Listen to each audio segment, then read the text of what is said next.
The airstrikes over Afghanistan are continuing tonight, and they're showing no signs of letting up. That, as President Bush says, forget it to the Taliban's latest offer regarding Osama bin Laden.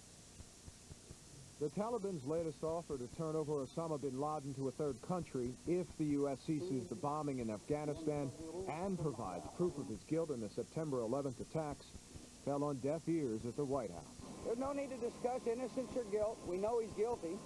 Turn him over. If they want us to stop our military operations, they just got to meet my conditions. And when I said no negotiations, I meant no negotiations. And as the bomb blasts continued to light up the night sky in Afghanistan for a second week, sustained attacks took place in its capital, Kabul, and other cities. Earlier, for the first time, the Taliban allowed journalists to tour one of their villages, where Taliban leaders claim 200 people were killed. There are also reports that some Taliban officials are now reaching out to their arch-enemy, the Northern Alliance, for help. No doubt, if true, the Taliban is weakening. But the anti-American protests continue to garner strength. This one in Nigeria left at least 200 people dead. That is the hunt for some 200 suspects goes on worldwide.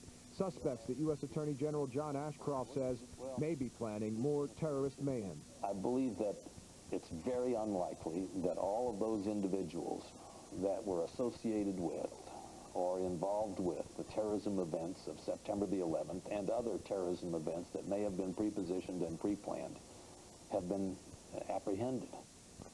Secretary of State Colin Powell is headed to Pakistan and to India in hopes of keeping tensions between the neighboring countries from interfering with the U.S. military campaign in Afghanistan. Kirsten? And here at home, the search and recovery mission at Ground Zero is continuing tonight. The city is dealing with official reports of 4,688 people missing inside the rubble. The remains of 450 victims have been recovered at Ground Zero. 395 of them have been positively identified. 73 of those victims are firefighters. Still, no police officers have been identified.